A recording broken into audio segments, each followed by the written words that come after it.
morning, Cempakans. We meet again at my assembly. Last week, we talked about the three zones of our COVID-19. That is the fear zone, the learning zone, and the growth zone. Now, today, I would like to say a little bit about what Panfara said. And then after that, you can watch again last week's assembly. She said she has managed to expand her knowledge by reading, discovering and learning so much more from medical articles, spiritual classes, learning new skills, and appreciating family time even more. Better time management for herself, growing to be more patient, tolerant, accepting, and feeling more grateful, which sometimes she said she has taken for granted. And what's very important, she also mentioned that she's now learned to appreciate the solitude. Yes, children, it's time to appreciate the time that you have for yourself and to do things that you care about, things that you are passionate about. Now, next week, I'm going to show you a little bit about magic. Well, it's not me, but Mr. Edwin Wong, to do magic to show you that nothing is impossible and it is possible with a deck of cards. At the same time, Mr. Andrew Chan is going to play his violin, but not in a normal way, but to show you that the violin can make sounds of animals. Isn't that amazing? And Benjamin will introduce digital art. Yes, he has taken this as a hobby, and besides traditional art, he has also taken up digital art. Now, for me, I'm going to share with you what I did for my IB Visual Arts. Now, there's a portion in that course that you have to do comparative study. Yes, you have to study 2 or 3 artists and then taking the elements and techniques of the artists that you've compared and come up with your own piece. So I'm going to show you how I did it.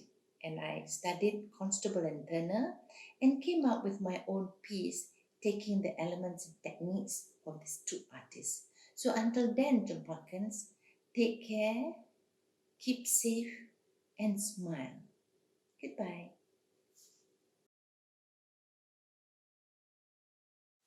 Good morning, Cempakans. Again, we meet online. This is my 4th assembly.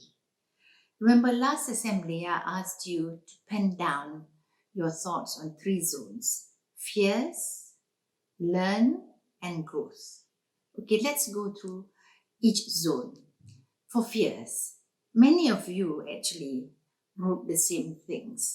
We are all fearful of getting the virus, getting somebody infected by the virus, and we are fearful that when we go out, we might catch it from somebody, and then when we come back, we might spread it to people at home.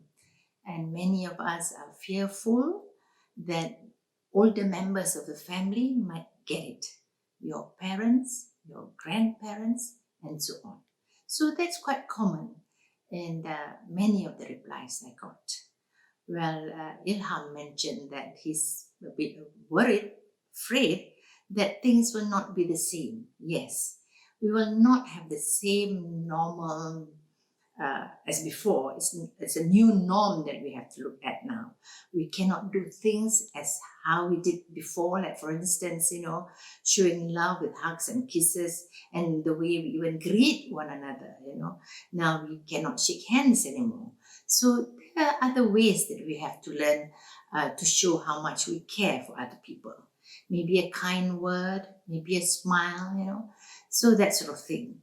Now, there are people who are quite fearful for their children who are working out there as doctors, like Panaimi, and a few parents who've got children who are doctors and they're working in hospitals. Or you might be worried because your dad or your mom is a doctor or somebody working in the hospital. So you're worried that they might get it when they're there, and you're also worried that they might bring it home. Similarly, they are also worried that they might infect you. So that is something a few people are fearful about.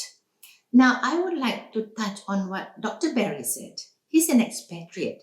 So he said that, he doesn't like to be isolated. Well, none of us like to be isolated. We like to go out and have that cup of coffee, meet friends, and go to school.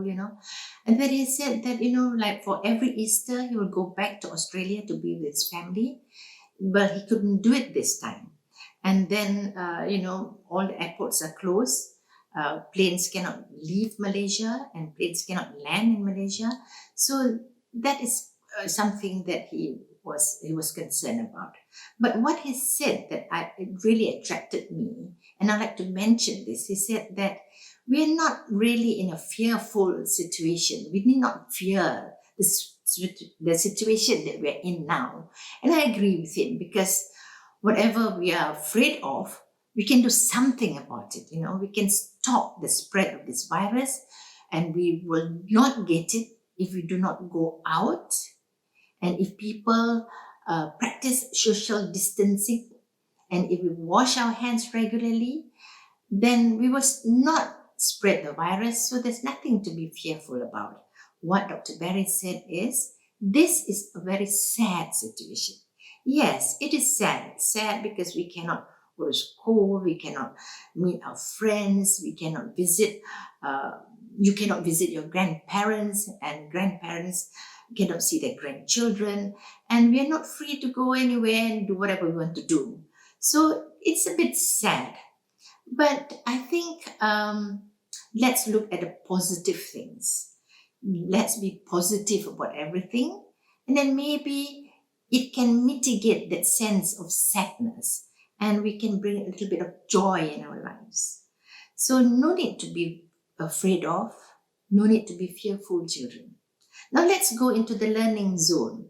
Many of you said about cooking, learning to cook, baking, learning a new language, learning to play a musical instrument online.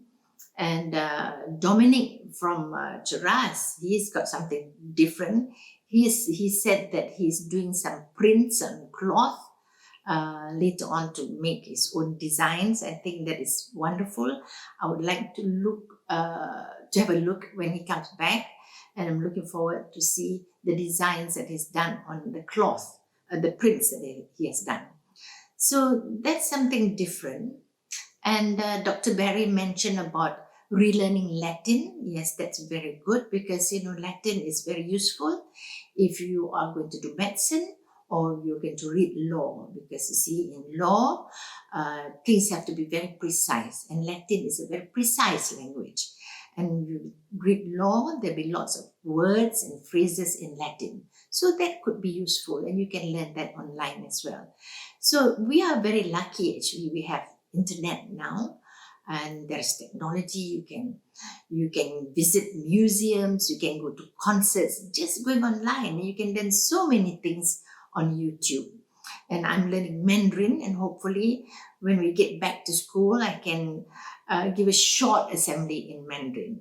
So that is something that we learn, the cognitive parts of learning, like for me, for instance, to do this assembly with you, I don't have a proper tripod for an iPhone. I'm doing this with my Samsung Note 9 to take the assembly, to record the assembly. And I don't have a proper tripod for this recording. So what did I do? I actually took my phone.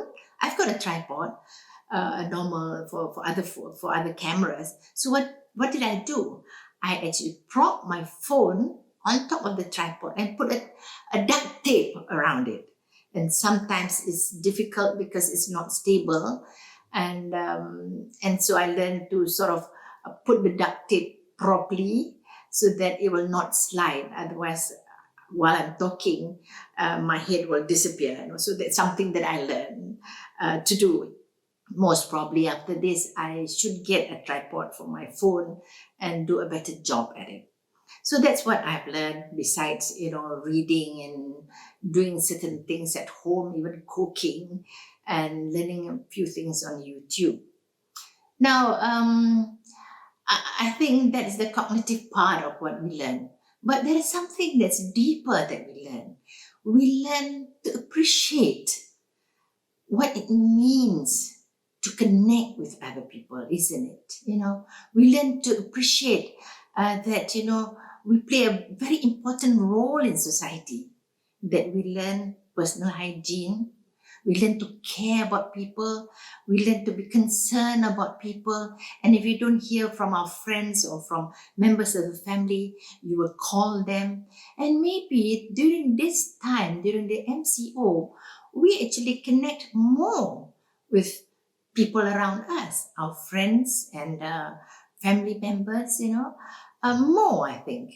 And we have learned to really appreciate the idea that we all need each other in these challenging times.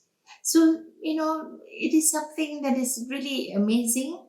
And moving on from learning zone to the growth zone, I can see that we've all learned to become independent learners. So the idea of lifelong learning has already started. Even the little kids, I can see lots of videos of children making things in the house, playing with puzzles, and enjoying doing activities with their parents. The older children are going into deeper things and learning something that they didn't have time to learn, or they didn't have time to hone their own skills or their own interests. So you can do that. You can learn how to take good photographs just by going online, and even to go into creative writing. You can take up a course and do this. So I think there's a lot of potential of growth of your mind into so many things. It is borderless. Learning is borderless. You have become a lifelong learner by first learning to be an independent learner. And people are doing amazing things. Irvin was talking about free athletics. Free athletics. And he said this is doing workouts with the weight of your own body. So look that up, and then maybe you can do the same thing. So you don't need to go to a gym, you don't need an exercise machine, all those expensive and sophisticated machines at home. All you need is yourself, and just use your own weight to work out. But I must say, what is very important, you must not only just work out, you must make it a routine. And many people said this also, from the learning to the growth side, to make it a routine. They have learned to be self-disciplined, self-control. And then the growth section, they've said that, well, it has to be properly structured. You must have a proper routine. So if you do it at 6 o'clock every day for half an hour, make sure it's 6 o'clock every day for half an hour. But I've gone a step further. What I've done is actually I exercise every day at 6 o'clock for half an hour, and I also record it. This is very important because, sometimes you feel that, oh, it's okay, half an hour, maybe it's not even half an hour, maybe it's only 20 minutes, or maybe you've gone beyond that half an hour, so you need to time yourself, or maybe you do different workouts on different days. That might not be very good. Maybe you like to work on your muscles, upper body muscles, or your leg muscles, so you need different types of exercises. But what is important is to have a record of what you do. So I have a record. I have a record of how many sit-ups I do, how many step dance I do, and I also do ballet workouts, so how many pliés I do, half a plié or full plié, and so on. So you need to record it so that you can progress from one level to another. So that's very important. And I feel that there's so much that we can do about what we want to be now, to grow in us the physical strength, the mental strength, the emotional strength that we want to grow and build in us to shape our character, and how that is going to go forwards to a higher level of growth after this MCO. And then, because we've been doing it all this while, it becomes a routine. And then, you know what, children, voila, we have made it a habit, a good habit. Yes. So Let's recap. Nothing to be fearful about. We know what to do. We know how to keep safe. We know how to take care of ourselves. We know how to take care of our family and to keep safe. We know how to connect with family. We know what to learn and how to grow it. We know how to define ourselves, to define our character, the strength of character that we need. Now, let's look at things that should define us. I would like to talk about the value that we put on ourselves. Okay, what do we value now? I think during this MCO and this virus, we find the best in people and the worst in people. So let's value the best in people and the best and positive things that has happened. I've read and I've seen that the world has healed itself. Remember, our virtual voices heal the world. Well, it's like a miracle. Now there's less air pollution, there's less water pollution, noise pollution. Actually, we don't get it. I live near a roadside, main road. I don't hear any cars anymore. My plants are growing very well because there's no air pollution.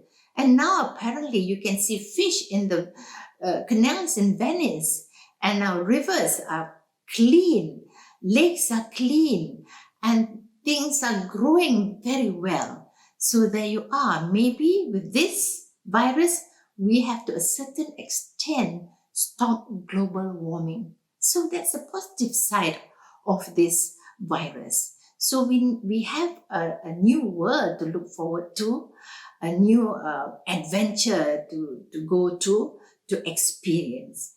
So you see, we have now that positive side of the MCO. We are also looking at the value of health in us. Yes, we are becoming more fit, and maybe now, after the second week or so, we learn to ration our food. We learn to eat less. At first, I think the first week, we were so afraid that we might not have enough food. So a lot of people went out to buy so much and they ate so much. But now into the third week or so, I feel that we've eaten less. Well, I've eaten less. I don't eat as much and try to preserve the food that we have, to ration it. So we have learned to be a little bit more health conscious, and then with all our physical workouts and have more energy. Now that is the value of our life. Now we also learn about family, about friends, and how we learn to love people, to reach out, that connection with people, your friends, family members, and maybe even make new friends online. There is no more room for hate. We learn to love other people, to love yourself and other people. It's not just learning love of human beings or people. Love the things that you have, the things that you learn to know. You learn now that you don't need a lot of stuff. So whatever you have, you learn to treasure it.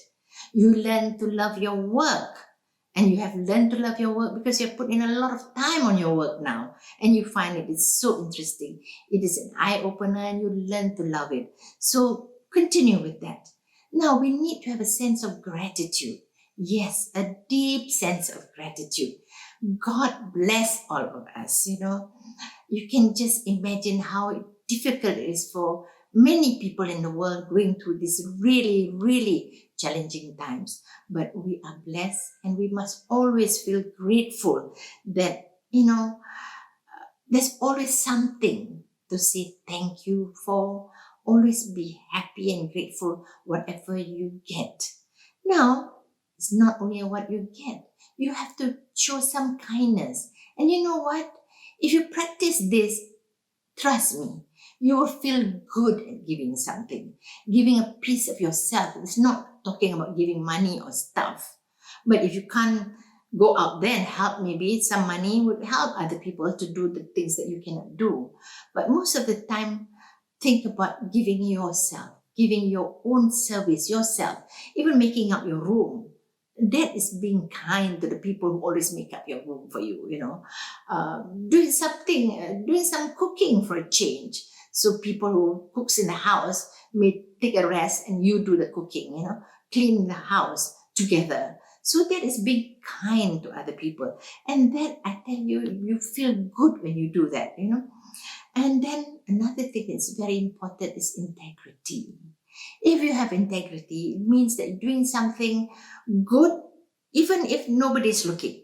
You know, people always are afraid of being caught. For instance, beating the red light, or you don't want to be caught for doing something not good, you know. So you wait. If the teacher's watching, then you behave. If the teacher's not watching, you misbehave.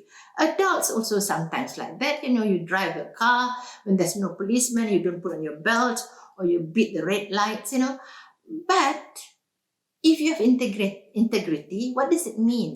Integrity is when you do something good or do the right thing the right way, even if there's nobody watching you, nobody's policing you, and you just do it right.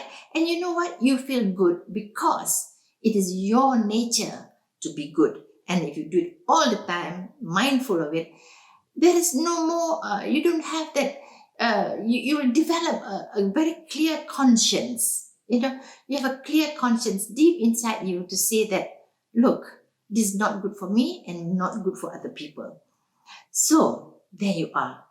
Please, Cempakans, remember, look at the good things that has happened. Look at the positive things around us. Be your best and do your best. Bring out the best in you. We need to be, remember, physically fit, emotionally stable, and spiritually strong to go through this. And you know, we do it together. We must do it together. We all have a role to stop the spread of this virus. And we must have the idea that we are going to return and we are going to be stronger when we come back. So with that, Cempakans, take care, keep safe, smile, and spread the love. Thank you.